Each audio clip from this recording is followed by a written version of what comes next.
Assalamualaikum warahmatullahi wabarakatuh.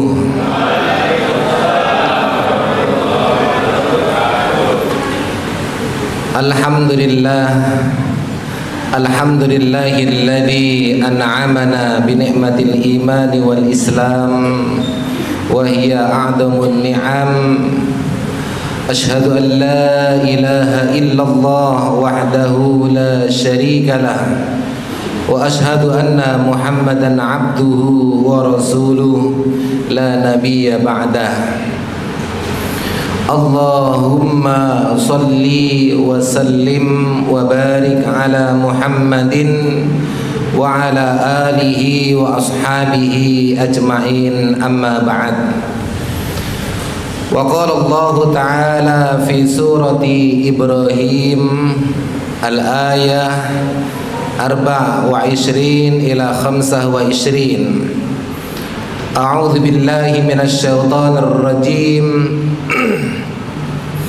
Alam tara kaifa daraballahu mathalan kalimatan thayyibah mathalan kalimatan thayyibatan kasyajaratin thayyibatin asluha thabitu wa far'uha fis sama' tu'ti ukulaha kulla hinin bi'idni rabbiha wa yadribullahu al-amthala lin-nasi la'allahum yatafakkarun. Yang saya hormati jajaran direksi, kemudian yang saya hormati dan cintai seluruh karyawan keluarga besar PT DSS Swalayan Surya yang ada di 3 lokasi. Yang utama di Haus Cokro Aminoto ini. Pertama, kita bersyukur pada Allah Subhanahu wa taala. Hari ini Allah memberikan taufik dan hidayah kepada kita sehingga mengawali aktivitas kita mencoba tafaqquh fiddin, yang artinya mendalami ajaran agama Islam. Rasulullah sallallahu alaihi wasallam bersabda, "May yuridillahu bihi khairan yufaqihu fiddin." Barang siapa yang ingin diberi kebaikan oleh Allah, maka sering-seringlah tafaqquh fiddin. Hari ini kita tafaqquh fiddin, semoga Allah memberi kebaikan kepada kita semuanya. Amin. Salawat dan salam semoga Allah selalu curahkan kepada Nabi kita Muhammad sallallahu alaihi wasallam. Begitu pula kepada keluarganya, sahabatnya, umatnya, termasuk kita semuanya. Gimana kabarnya teman-teman, sehat? Sudah merdeka? Iya. Belum? Ada yang belum ya? Atau belum nikah palingnya? Iya. Kita ini di bulan Agustus tentunya memperingati kemerdekaan bangsa kita Indonesia. Yang keberapa teman-teman? Ke-77. Arti kemerdekaan satu diantaranya, ada beberapa makna, ada beberapa arti. Satu diantaranya adalah perubahan. Jadi merdeka itu artinya berubah.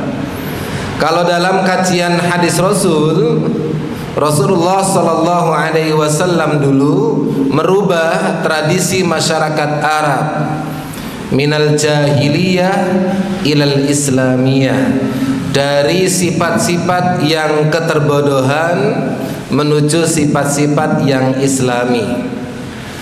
Kemudian juga ada yaitu minadz-dzulumati ilan nur. Namanya berubah itu dari kegelapan menuju cahaya. Nah, bangsa Indonesia 77 tahun yang lalu mengalami perubahan dari penjajahan negara-negara yang menjajah bangsa menuju kepada kemandirian, menjadi merdeka. Maka teman-teman, sekali merdeka, mana suaranya? Sekali merdeka, nah, Merdeka. Mana suaranya? Merdeka. Meskipun kita ada di amal usaha ya mesti harus merdeka kan gitu ya. Kemudian perubahan yang paling utama itu adalah berkemajuan. Coba kita lihat perkembangan bangsa. Dimulai dari merdeka itu kan masyarakatnya yang dulu memerdekakan bangsa itu ingin bangsa ini berkemajuan. Tidak lagi kemudian sasaran jajahan negara-negara lain. Itu teman-teman yang harus dipahami. Sehingga kata berkemajuan ini juga diletakkan oleh Pak Yai Dahlan tahun 1912 sebelum merdeka itu, bahwa ajaran agama Islam yang berkemajuanlah yang bisa membawa bangsa ini menjadi merdeka. Itu. Maka Pak Yai Dahlan ketika ditanya oleh Bung Karno pada tahun 1924 dalam tulisan Bung Karno namanya Di Bawah Bendera Revolusi. Jadi Bung Karno itu menulis sebuah buku Di Bawah Bendera Revolusi, itu menanyakan kepada Pak Yai Dahlan, kira-kira Islam yang bagaimana yang paling pas di Indonesia? Maka kemudian akhirnya oleh Pak Yai Dahlan dijawab, Islam yang pas di Indonesia itu adalah Islam berkemajuan. Ditulislah oleh Bung Karno tahun 1924 sebelum merdeka itu. Di Bawah Bendera Revolusi itu memberitahukan bahwa bangsa Indonesia, agama Islamnya yang pas di Indonesia adalah agama Islam berkemajuan. Teman-teman, kata maju itu kan terus ke depan, ya toh? Sekali-kali baru melihat ke belakang. Lebih banyak melihat ke belakang apa melihat ke depan? Ke depan kan gitu.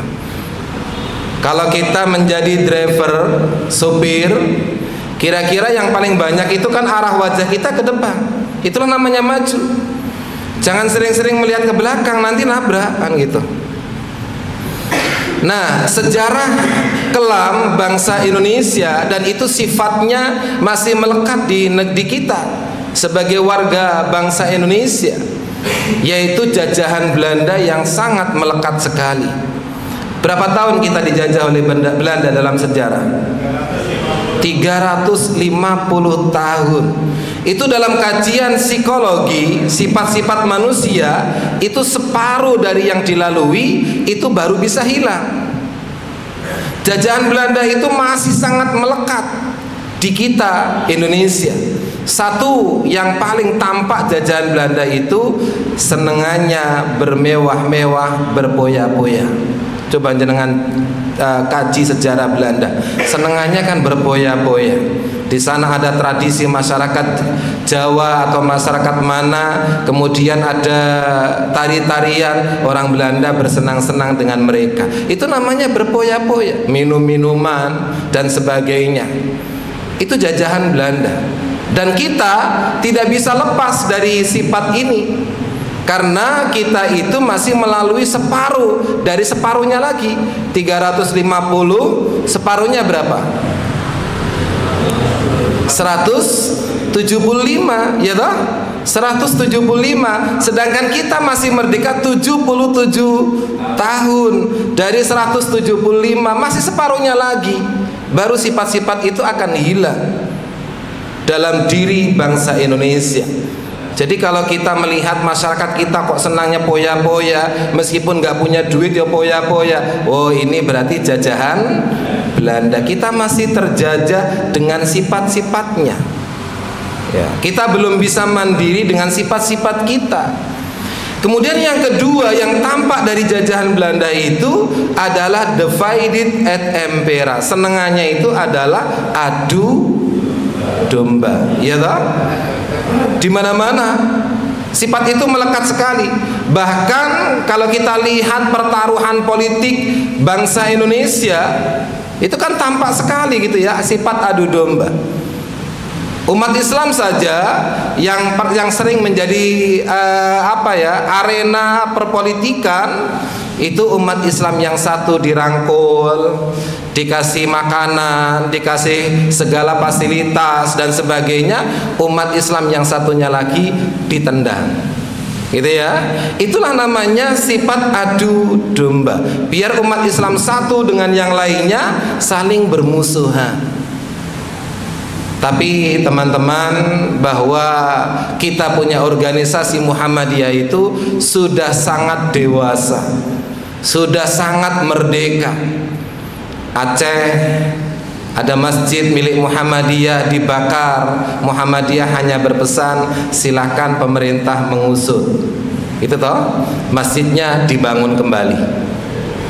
Di Jawa Tengah ada pondok pesantren diambrukkan oleh masyarakat tertentu, pesan Muhammadiyah silahkan pemerintah mengusut dan itu dibangun kembali. Ya toh? Ada toh sejarah itu? Itu.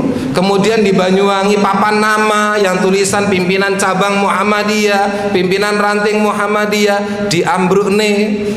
Apa kata pimpinan daerah Muhammadiyah? Ayo kita bangun kembali, semoga yang ngambrukne jadi warga Muhammadiyah. Hebat gak Muhammadiyah? Nah, itu dewasa. Jangan sampai kita kemudian termakan adu domba, karena memang itu politik adu domba. Dan terasa sekali kita itu masih mengikuti jajahan Belanda. Jadi kita itu kadang satu sisi masyarakat kita dan siapa yang ikut dalam perpolitikan negara, kadang-kadang tanpa disadari mereka itu masih jajahan Belanda, belum merdeka. Meskipun benderanya dikibarkan, tapi hakikatnya belum merdeka. Maka kita harus merdeka, sekali merdeka tetap merdeka. Teman-teman yang berbahagia, nah disinilah kata kunci bahwa Islam yang berkemajuan menjadi taruhan kita untuk membawa Muhammadiyah kemana yang kita inginkan dengan pola Islam berkemajuan. Mana ibadah, mana muamalah dibedakan. Jadi nggak dicampur adukan, gitu ya, nggak dicampur adukan. Coba saya ingin tanya sama teman-teman, kemarin ikuti Grebek Suro nggak kira-kira teman-teman? Ngikuti ya, meskipun jadwalnya gitu ya, membaca jadwal. Ada nggak kira-kira yaitu kebiasaan masyarakat Kota Ponorogo, yaitu ngundang orang-orang yang hafal Quran untuk membaca hafalan Quran sampai khotam? Ada nggak tradisi itu dalam jadwal Grebek Suro? Ada di kabupaten ya. Ada. Oh, teman-teman aja paling nggak ngikuti gitu ya. Yang diikuti paling kira pusaka, terus apalagi itu, sama malamnya dan sebagainya. Ya, itu kalau dalam kajian Muhammadiyah, maka meskipun itu ngaji, tapi itu adalah tradisi, gitu ya, belum menjadi rangkaian ibadah. Jadi itu tradisi. Ada tradisi yang dipakai, meskipun yang dipakai itu adalah hafalan Quran, yaitu khotaman Quran dari juz 1 sampai juz 30 sehingga sore harinya selesai, kan gitu. Jadi kita harus membedakan, kalau itu tradisi ya boleh diikuti, boleh tidak, kan gitu ya. Boleh diikuti, boleh tidak, namanya tradisi, kan gitu ya. Sehingga kita bisa memilah-milah mana itu ibadah dan mana itu muamalah. Itulah namanya Islam berkemajuan. Jadi dipilah ibadah, muamalah. Kalau muamalah itu boleh diikuti, boleh tidak. Tetapi kalau ibadah mutlak mengikuti Nabi Muhammad sallallahu alaihi wasallam. Teman-teman yang berbahagia, marilah pada kesempatan yang berbahagia ini kita mengambil surah Ibrahim ayat 24 sampai 25. Yang mana di sana dalam ayat itu menggambarkan adalah 3 karakteristik yang harus kita miliki sebagai orang yang ingin memerdekakan bangsa melalui Islam kita yang berkemajuan, gitu ya, sehingga bangsa kita itu menjadi maju. Kontribusi organisasi Muhammadiyah mengembangkan Islam berkemajuan ini menjadikan negara kita semakin maju. Bahkan simbol kata berkemajuan dipakai di periode Jokowi yang kedua ini. Apa yang dibawa oleh Jokowi? Indonesia berkemajuan. Teman-teman melihat ada kata-kata Indonesia berkemajuan. Itu letak dasarnya dari tahun 1912 ketika Kiai Haji Ahmad Dahlan ditanya tentang Islam yang kamu bawa oleh Bung Karno, itu Islam yang bagaimana? Islam yang berkemajuan. Mari kita ambil satu dua ayat Al-Quran dalam surah Ibrahim. Dalam surah Ibrahim itu ayat 24 dan 25 ada 3 karakteristik, mengambil istilah 3 karakteristik pohon. A'udzubillahi minasyaitonir rajim. Alam tara kaifa daraballahu mathalan kalimatan thayyibah. Allah mengatakan, apakah kamu tidak memperhatikan bagaimana Allah menggambarkan satu kalimat, satu kata yang digambarkan seperti pohon. Kasyajaratin thayyibah, seperti pohon yang indah, yang baik, yang luar biasa. Apa karakteristik pohon? Maka karakteristik pohon itu yang pertama, asluha thabit, akarnya itu menghunjam ke bawah, kuat sekali. Jadi kalau pohon itu akarnya kuat, kira-kira dahan dan ranting tidak gampang apa teman-teman? Ambruk kan gitu. Kena angin sebentar aja sudah roboh. Kenapa? Karena akarnya tidak kuat. Kemudian yang kedua, wa far'uha fis sama, dahan dan ranting menjulang ke langit. Maka karena akarnya kuat, maka ini menjulang ke langit. Kalau pohon itu tinggi, bisa dilihat oleh orang dari manapun. Iya toh? Kalau teman-teman bisa menggambarkan pohon itu, maka bisa dilihat dari jarak jauh pun, wah itu pohon itu indah sekali. Kenapa? Karena dia punya batang dan ranting yang menjulang ke langit. Kemudian yang ketiga, karakteristik yang ketiga dari pohon itu, tu'ti ukulaha kullahinin bi'idni rabbiha, bahwa memiliki buah-buahan yang berbuah sepanjang musim. Kalau jenengan melihat ada sebuah pohon kok berbuah sepanjang musim, maka yang memiliki pohon itu senang sekali. Senang apa enggak kira-kira? Senang sekali. Kenapa? Bisa bermanfaat kepada orang yang punya dan juga bisa bermanfaat pada orang lain. Berarti karakteristik pohon itu 3. Yang pertama adalah akar yang menghunjam ke bawah, kuat sekali. Itu karakteristik pertama. Kemudian karakteristik yang kedua adalah dahan dan ranting yang menjulang ke langit. Kemudian karakteristik yang ketiga adalah buah-buahannya berbuah sepanjang musim. Coba teman-teman kalau itu digambarkan kepada manusia, kira-kira akar itu simbol apa? Dahan dan ranting itu simbol apa? Kemudian buah-buahan yang berbuah sepanjang musim itu simbol apa? Sehingga inilah kita bisa semakin maju kalau memiliki 3 karakteristik yang digambarkan oleh Allah melalui pohon untuk diri kita.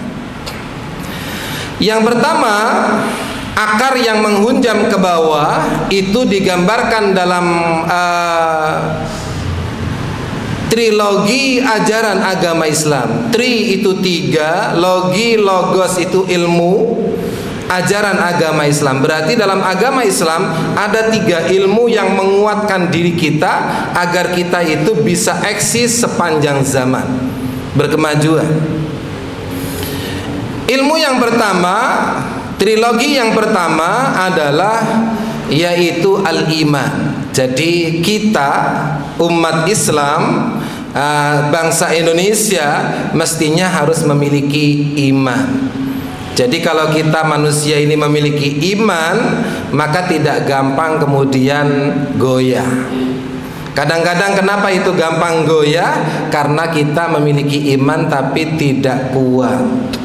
Diibaratkan pohon, akarnya memiliki akar tapi akarnya tidak menghunjam ke bawah, tidak kuat, sehingga sesekali kadang ikut larut, sesekali dan sebagainya. Pernahkah kita punya sifat seperti itu? Iya, gampang larut begitu ya. Tidak punya kekuatan dalam diri kita karena iman kita itu tidak kuat. Teman-teman yang berbahagia, bagaimana cara kita mengukur iman? Iman kita kuat apa tidak kuat? Ada yang bisa mengukur iman? Hari ini jenengan kuat gak imannya? Atau lemah? Atau sedang? Ayo teman-teman, ada yang bisa mengukur? Hari ini kita kuat apa enggak iman kita? Enggak ada suara ya. Kalau yang pakai masker ada alasannya pakai masker kan gitu ya. Kalau yang enggak pakai masker enggak ada alasannya ya. Nah, gitu harus bersuara. Teman-teman yang berbahagia, Ibnu Taimiyah memberitahukan kepada kita bahwa memang iman yang ada dalam diri kita yang kemudian akan menjadi karakteristik kuat iman itu, kata Ibnu Taimiyah, al-iman yazid wa yanqus. Iman itu bertambah dan iman itu berkurang. Kira-kira kalau bertambah dengan apa iman itu? Dan iman itu kalau berkurang dengan apa, teman-teman? Ada yang bisa memberikan komentar? Tidak salah kok. Kalau jenengan komentar ya tidak apa-apa. Ayo, ada yang bisa berkomentar? Kata Ibnu Taimiyah, yazidul imanu bitta'ah, bahwa kita itu kuat iman kita, bertambah iman kita manakala kita taat. Kalau taat kita hablum minallah, hubungan kita kepada Allah, berarti taat menjalani perintah-perintahnya. Kalau sholat tepat pada waktunya, tadi sholat subuhnya tepat pada waktu apa enggak? Halo? Jujur loh. Iya, mentang-mentang terlihat oleh Bapak Direksi, engkau takut untuk mengatakan tidak gitu ya. Nah, nggak apa-apa, tapi nanti besok harus tepat waktu kan gitu ya. Nah, jadi jangan diulangi lagi kan gitu. Jadi kita harus tepat waktu. Ketaatan kita sholat tepat waktu dalam ibadah, ketaatan kita dalam hal yang lain, termasuk ketaatan hablum minannas, hubungan sesama manusia, yang mana itu aturan itu diatur bersama, dibuat bersama, dan itu kita taati bersama. Itulah namanya ketaatan. Suatu saat kita berjalan di lampu merah, gitu ya, apalagi lampu merah Pasar Legi ramai begitu. Kalau kita melanggar itu tidak taat, rasa was-was dalam hati kita itu antara nekat atau tidak, begitu toh? Antara nekat atau tidak. Jadi ragu-ragu, goncang. Nah, itu kalau diteruskan kegoncangan, itu teman-teman akan mengalami dalam kajian psikologi, akan mengalami bentuk doping stres. Jadi kita itu tanpa disadari, terus akhirnya sering menjadi stres, itu jadi doping kita. Stres begitu. Maka kalau kita selalu taat dengan sesama manusia, aturan-aturan yang dibuat bersama, maka nyaman, taati saja. Kita disuruh jam sekian, oke. Kita disuruh bekerja, oke. Kita disuruh berhenti di lampu merah, oke. Taati saja, nanti akan kenyamanan hidup akan terasa. Itulah namanya bentuk well-being dalam psikologi. Bagaimana membentuk selalu baik, selalu nyaman, selalu bahagia. Salah satu di antara ciri selalu bahagia itu mentaati apapun kesepakatan bersama. Coba yang sudah berkeluarga mana? Angkat tangan. Angkat tangan yang sudah berkeluarga. Ya. Nah, coba jenengan berkeluarga, antara suami istri kemudian tidak mentaati kesepakatan bersama, yang terjadi apa? Itu stres dalam satu hari itu.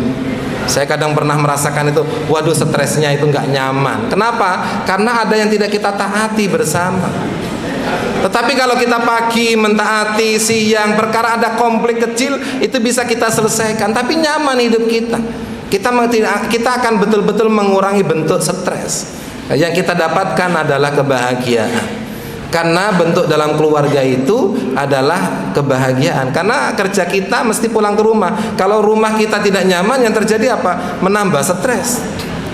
Akhirnya kadang pelampiasan di tempat kerja. Kenapa pelampiasan di tempat kerja? Karena di rumah tidak nyaman. Ada seorang guru, ini contoh ini, nggak tahu kalau teman-teman bagaimana contohnya. Nanti teman-teman buat contoh sendiri aja. Ada seorang guru, gitu ya, di rumah itu dia mengalami konflik kepada suaminya. Ini guru putri. Kemudian konflik pada anaknya. Yang terjadi apa? Di sekolah dia konflik, emosinya itu dilampiaskan sama muridnya. Coba bayangkan terjadi. Itu kan dia ketika ditanya, kenapa kamu kok marah-marahi sama murid ini? Karena saya mangkel dari rumah. Nah, teman-teman begitu. Maka jangan-jangan yang konflik di tempat kerja itu tanyakan aja, kira-kira di rumah itu ada masalah apa enggak, gitu ya. Nah, itu diantaranya. Teman-teman yang berbahagia itu namanya ketaatan. Kemudian yang kedua, wayang kusul imanu bil maksiyah, dan iman itu berkurang dan bahkan kita akan nyaris kehilangan iman, kata Ibnu Taimiyah, manakala kita selalu beradaptasi dengan maksiat. Jadi mata kita bermaksiat, telinga kita bermaksiat, bahkan berpikir pun ya kadang berpikir yang maksiat, perasaan hati pun kadang juga berperasaan yang maksiat. Ciri-ciri perasaan hati maksiat itu apa? Selalu suudzon, gitu ya, suudzon. Nah, jadi dalam kehidupan kita hindari suudzon. Tapi bedakan juga antara dengan diawasi dengan suudzon, itu beda. Kalau pengawasan ada aturan mainnya A, B, C, D, E. Kalau suudzon itu tidak ada aturan mainnya. Itu perbedaannya di situ. Jadi kalau teman-teman kok tidak ada masalah apa-apa kok suudzon, nah ini namanya suudzon itu di sini. Negatif itu berarti di sini. Berarti kita ada dalam jebakan perbuatan-perbuatan maksiat. Maka dari itu, ayo bersama-sama akar kita biar kuat, kita kuatkan iman dalam diri kita. Kemudian yang kedua, karakteristik pohon yang kedua itu dahan dan ranting menjulang ke langit. Itu apa gambarannya? Yaitu gambarannya adalah dalam diri kita sebagai trilogi yang kedua dari ajaran agama Islam itu adalah ilmu pengetahuan. Teman-teman, terus kejarlah ilmu pengetahuan meskipun kita sambil bekerja, gitu ya. Sambil bekerja cari pengetahuan, dan pengetahuan mencarinya tidak ada kode memang. Kalau kita harus kuliah itu kan biar sistematis saja cara berpikir kita, cara kita mendapat ilmunya. Tetapi hakikatnya teman-teman bebas untuk mencari ilmu pengetahuan dimanapun. Apalagi kita punya HP itu ilmu pengetahuan luar biasa, luar biasa. Maka carilah sesuai pada bakat jenengan. Saya ini punya bakat apa? Maka saya akan mengejar ilmu pengetahuan di bakat-bakat tersebut. Teman-teman yang berbahagia, kata Ali bin Abi Thalib memberitahukan kepada kita, man arada dunya fa'alaihi bil ilmi, wa man arada al akhirah fa'alaihi bil ilmi, wa man aradahuma fa'alaihi bil ilmi. Siapa yang ingin kehidupan dunia, siapa yang ingin menguasai dunia, kata Ali, itu dengan ilmu pengetahuan. Dan barang siapa yang ingin menguasai kehidupan akhirat juga dengan ilmu pengetahuan. Wa man aradahuma fa'alaihi bil ilmi, dan barang siapa yang ingin menguasai kedua-duanya juga dengan ilmu pengetahuan. Salatnya orang yang tidak punya ilmu pengetahuan dengan salatnya orang yang berilmu pengetahuan itu beda apa sama? Beda apa sama? Beda, teman-teman. Allah, orang yang punya ilmu pengetahuan, Allah Maha Besar, gitu ya. Kalau orang yang tidak punya ilmu pengetahuan, pokoknya ikut Allahu Akbar. Yang dibaca apa nggak paham, gitu ya, dan sebagainya. Maka memang betul bahwa kalau kita ingin menguasai akhirat dengan ilmu pengetahuan, begitu pula kita yang ada di kehidupan dunia ini juga dengan ilmu pengetahuan. Tidak boleh kita hanya menguatkan akhirat kemudian melemahkan dunia, dan tidak boleh pula kita menguatkan dunia melemahkan akhirat. Nggak boleh. Kedua-duanya harus dikuatkan, karena kedua-duanya adalah bagian yang berkesinambungan. Maka Rasulullah Shallallahu Alaihi Wasallam pernah menyampaikan, ad-dunya mazra'atul akhirah. Dunia itu tempat kita menanam untuk kita petik menuju ke akhirat. Maka teman-teman jangan berpikir bahwa nanti di akhirat itu orang-orang yang hanya memikirkan akhirat saja tanpa memikirkan dunia. Oh tidak. Bahkan orang yang memikirkan kehidupan dunia untuk menuju ke akhirat, itulah orang yang nanti di akhirat surga Allah itu yang paling luar biasa. Teman-teman, coba perkembangan ilmu pengetahuan itu kan luar biasa sekarang ini. Jenengan sekarang masuk pada dunia industri berapa? 5.0, iya toh? Iya kan? Enggak ngikuti teman-teman ini berarti ya. Kita 2019 itu, sebelum 2019 itu ada istilah 4.0. Pada 2019 ke belakang gitu ya, 2000, 2001, 2002 sampai 2019 itu menggambarkan bahwa IT, teknologi itu menguasai manusia.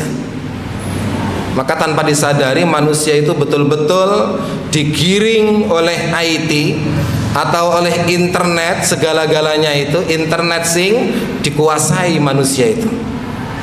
Otaknya itu dibentuk, dibuat, kecerdasannya menjadi kecerdasan buatan, yang dalam bahasa itu disebut dengan artificial intelligence, kecerdasan buatan. Berapa banyak orang yang cerdas tapi terbentuk saja. Kemudian teman-teman perlu dikabari bahwa selanjutnya Jepang merubah ilmu pengetahuan tersebut. Yang awalnya IT itu menguasai manusia, sekarang dirubah oleh Jepang 2019. Sekarang ini manusia yang harus menguasai IT, teknologi. Maka di HP jenengan tidak lagi jenengan mengkonsumsi kemudian HP menguasai jenengan, tapi jenengan bisa menguasai. Ada aplikasi-aplikasi yang digunakan untuk diri kita menguasai kehidupan kita. Sekarang kan ada sensor apa namanya itu, CCTV bisa dilihat di aplikasi kita. Ini ada apa dan sebagainya sudah bisa dilihat. Itu namanya IT, manusia menguasai IT. Di Sumatera pada tahun 2021 kemarin telah menciptakan robot pesantren itu. Ada pesantren yang canggih, di dalamnya ada SMP, SMA, teknologi begitu, menciptakan robot tersebut untuk menjadi pelayan di restoran. Jadi kalau ada nomor bangku berapa, pesanannya apa, yang mengantarkan itu robot tersebut. Nah, klik diantarkan ke pelayan sana, dan sebagainya. Canggih itu. Nah teman-teman, perkembangan zaman lagi terus, dan informasinya tahun nggak tahu ya 10 sampai sekian tahun yang akan datang, yang mana kita masuk pada dunia 7.0 atau 8.0. Nggak tahu usia kita sampai apa enggak ya. Pak Kurdi, usia kita sampai apa membuatnya? Mudah-mudahan Pak Kurdi ya, mudah-mudahan. Itu sampai apa tidak usia kita. Katanya ketika memang darat sudah tidak memungkinkan digunakan jalan oleh kendaraan karena padatnya kendaraan, tol-tol pun juga sudah tidak memungkinkan dipakai, maka kendaraan itu naik ke atas. Wah itu kan canggih ya, kendaraan naik ke atas begitu jalan udah. Sepertinya kayak mimpi, tapi nanti mungkin bisa terjadi. Mungkin bisa terjadi. Nah itulah namanya berkemajuan. Terus kita akan mengikuti zaman yang berkemajuan, dan gunakan IT tersebut untuk perkembangan kita dalam segala bidang. Nah itulah ilmu pengetahuan. Manusia canggih sekali dari sisi ilmu pengetahuan, dan orang-orang yang tertinggal dengan ilmu pengetahuan tersebut, maka dia tidak akan bisa naik ke atas, tidak akan bisa eksis terus tinggi, dia hanya di bawah.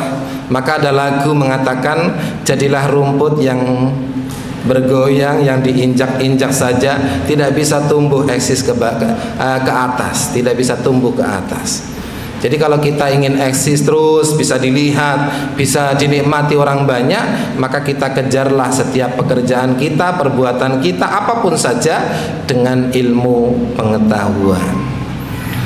Ada sindiran teman-teman, ada sindiran. Manusia, apa sih perbedaan manusia dengan jin? Gitu ya. Tahu nggak jenengan? Apa perbedaan manusia dan jin? Manusia itu mampu mengembangkan ilmu pengetahuan dan jin tidak mampu mengembangkan ilmu pengetahuan. Kok jenengan dari tahun ke tahun pancet saja gak pernah berubah ilmu pengetahuannya? Tanyakan pada diri jenengan, saya ini jin atau manusia? Itu sindiran itu. Kok nggak berubah sama sekali, pancet aja gitu ya. Dikasih tugas A kok cek pancet aja, nggak berkembang sama sekali. Tanyakan pada diri saya ini jin atau manusia gitu. Jangan-jangan jin yang wujud manusia, nggak berkembang kok gitu ya, nggak berkembang gitu. Itu teman-teman yang berbahagia, guyonannya begitu. Teman-teman yang berbahagia itu yang kedua. Kemudian yang ketiga, gambaran karakteristik dari pohon tadi adalah buah yang berbuah sepanjang musim. Itu ya. Dalam surah Ibrahim ayat 24 sampai 25 itu buah yang berbuah sepanjang musim yang bisa dinikmati oleh siapapun, tidak mengenal waktu. Itu kalau dikaji dalam trilogi yang ketiga dari ajaran agama Islam, maka itu namanya amal soleh, perbuatan kesolehan. Ciri-ciri perbuatan kesolehan itu adalah yang cocok untuk diri kita dan itu bermanfaat untuk orang lain. Jadi kata Rasulullah, khairun nas anfa'uhum linna, sebaik-baiknya manusia yang berkontribusi manfaat untuk orang lain. Coba kita rasakan perkembangan organisasi Muhammadiyah dari sisi amal usaha. Swalayan Surya saja sudah bisa memberikan kontribusi berapa karyawan kira-kira? Pinten Pak Agus? 220. Kita nggak menutup kemungkinan sekian tahun yang akan datang bertambah lagi. Itu namanya bermanfaat untuk orang lain. Itu baru swalayan, belum rumah sakit. Rumah sakit juga hampir sama jumlahnya sekitar itu. Belum kampus, belum yang macam-macam dan sebagainya. Belum dunia pendidikan yang ada di sekolah dasar, SMP, SLTP, SLTA dan sebagainya. Itulah namanya bermanfaat untuk orang lain. Kadang kita tanpa disadari hidup kita itu senangannya adalah bermanfaat untuk diri kita sendiri. Nah, gitu ya. Belum sampai berpikir bagaimana buah ini bisa dinikmati oleh orang lain. Bagaimana perbuatan itu bisa soleh untuk orang lain. Nah, inilah teman-teman yang harus kita kembangkan. Apapun bentuk yang kita kerjakan, tentunya harus bernilai manfaat untuk orang lain. Itulah namanya kesolehan. Yang pertama, agar niat kita itu soleh, agar perbuatan kita itu soleh, diniati yang pertama, perbuatan tersebut harus diniati ibadah karena Allah. Inna sholati wa nusuki wa mahyaya wa mamati lillah. Jadi niatnya itu karena Allah. Kalau niatnya karena Allah, berarti teman-teman jangan lupa setiap mau berbuat apapun yaitu dimulai dengan bismillah. Saya sering mengatakan itu ya teman-teman ya. Tadi sudah bismillah belum? Dari rumah loh. Ya itu. Agar niat kita ibadah itu betul-betul bekerja ini biar soleh, ada nilai pahalanya, ada nilai ibadahnya. Tidak hanya mengejar kehidupan duniawi, tapi duniawi ini juga bernilai pahala untuk ukhrawi kita. Kemudian yang kedua, biar perbuatan itu kita soleh, maka cara mengukur kita ada dua, gitu ya. Di samping niat karena Allah, mengukur kita itu ada dua. Yang pertama yang harus kita ngukurnya yaitu muhayyi'un billah. Jadi setiap berbuat apapun Tidak ada loh teman-teman yang seindah kita bekerja di amal usaha kayak PT DSS ini. Kenapa? Nuansanya itu kita tidak hanya duniawi tapi juga ukhrawi. Ada nilai-nilai ibadah yang betul-betul itu kita muhayyi, siap karena Allah. Itu kan gitu ya, menjadi luar biasa.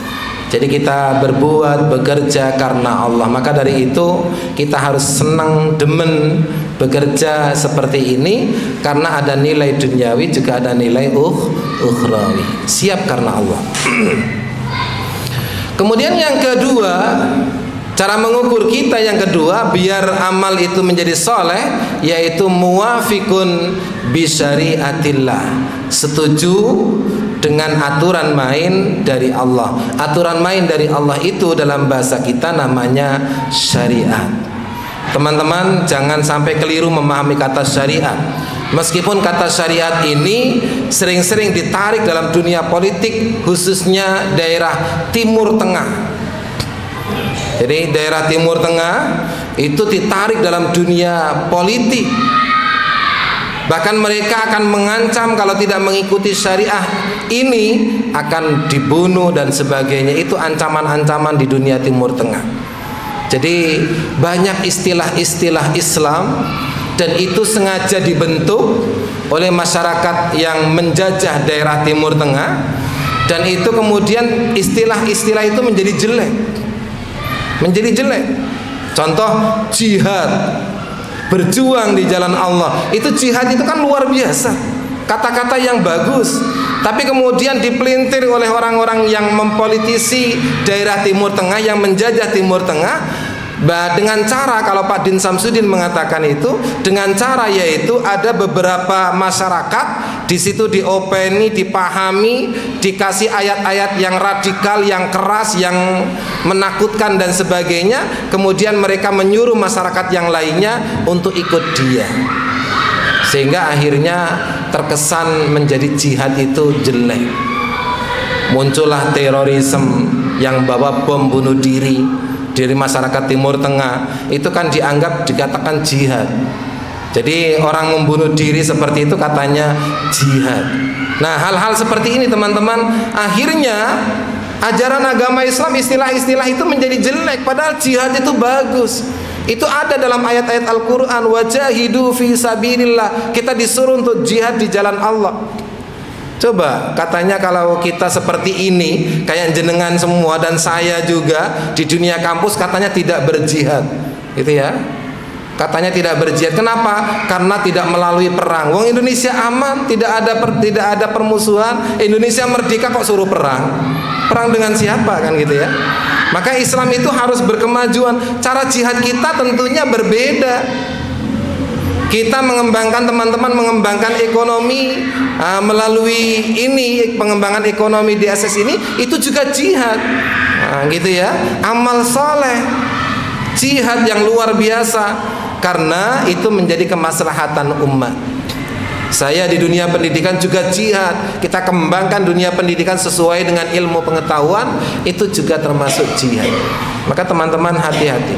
Ada lagi kata yang kemudian menjadi tidak nyaman didengar, itu adalah ikhwanul muslimin. Coba, ikhwanul muslimin, persaudaraan umat Islam, itu kan bagus. Bagus sekali itu kata-kata itu. Tapi kemudian masuk dalam dunia partai, gitu ya.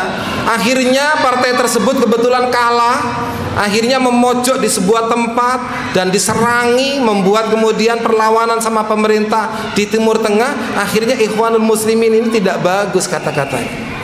Maka hati-hati teman-teman kalau membuat kata-kata Islam, jangan sampai kita kemudian jatuh berperilaku negatif. Dampaknya Islamnya tidak bagus karena dipakai dengan hal-hal yang tidak bagus. Begitu pula syariah. Syariat Islam itu demikian. Allah mengatur syariah itu tentunya bisa lafaz, bisa makna, bisa teks dan juga bisa makna. Jadi begitu. Bangsa Indonesia kenapa tidak harus negara Islam? Gitu ya. Bangsa Indonesia kenapa tidak harus syariah Islam? Gitu. Ada yang sering mengatakan, wah nanti kalau jadi syariah Islam, nanti umat Indonesia ini akan menjadi makmur, subur dan sebagainya. Coba teman-teman dilihat dalam Al-Quran, ada nggak kata-kata negara Islam itu menjadi subur makmur? Nggak ada. Yang ada adalah baldatun thayyibatun wa rabbun ghafur. Wah luar biasa itu. Allah meletakkan kata Al-Quran itu, wah luar biasa. Seandainya Allah meletakkan baldatun islamiyatun, kita tertantang untuk mendirikan negara Islam. Tetapi di situ bunyinya baldatun thayyibatun. Apapun bentuk negara kita, demokrasi, apakah khalifah atau Islam atau apa saja terserah. Yang penting bisa memakmurkan masyarakatnya. Itu namanya baldatun thayyibat. Warabbun ghafur, dan nilai-nilai di dalamnya penuh dengan nilai-nilai Islam. Jadi syariah bisa kita pakai. Kayak di amal usaha kita yang perempuan pakai jilbab. Meskipun di rumah saya nggak tahu loh ya, apakah jilbabnya dipakai di rumah apa tidak gitu. Ya, kata. Apakah diteruskan di rumah kita nggak tahu kan itu. Ya minimal mewarnai ketika di amal usaha, mewarnai untuk berpribadi yang baik melalui jilbab kita. Begitu pula hubungan antara laki dan perempuan di tempat usaha kita, itu ada aturan agama yang mengatur kita. Itulah dalam bahasa kita namanya syariah. Bahkan pembukaan bangsa Indonesia, Undang-Undang Dasar kita itu kan dikatakan bahwa kemerdekaan bangsa Indonesia atas rahmat Allah. Ya toh? Ada kata-kata atas rahmat Allah. Itu menandai bahwa umat Islam berkontribusi besar untuk memerdekakan bangsa. Maka kita boleh menjalankan melalui syariah ajaran agama Islam, tetapi menghargai umat-umat agama yang lain, kan gitu. Saya tidak pernah mendengar masjid ini dilarang apa oleh pemerintah, nggak ada. Bahkan COVID pun ya diperbolehkan, tapi dengan jarak.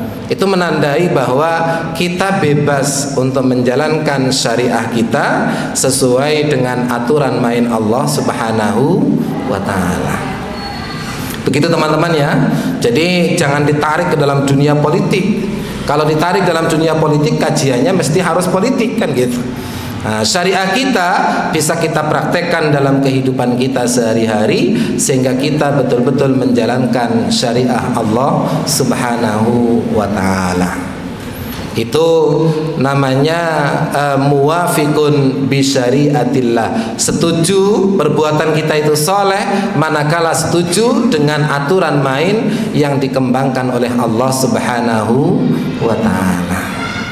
Itu barangkali ada 3 ilmu pengetahuan. Pertama iman, yang kedua ilmu pengetahuan, yang ketiga amal soleh untuk membentuk diri kita menjadi muslim yang sebenarnya, muslim yang berkemajuan untuk memajukan bangsa Indonesia di hari kemerdekaan bangsa Indonesia. Sekali merdeka, tetap merdeka. Wassalamualaikum warahmatullahi wabarakatuh.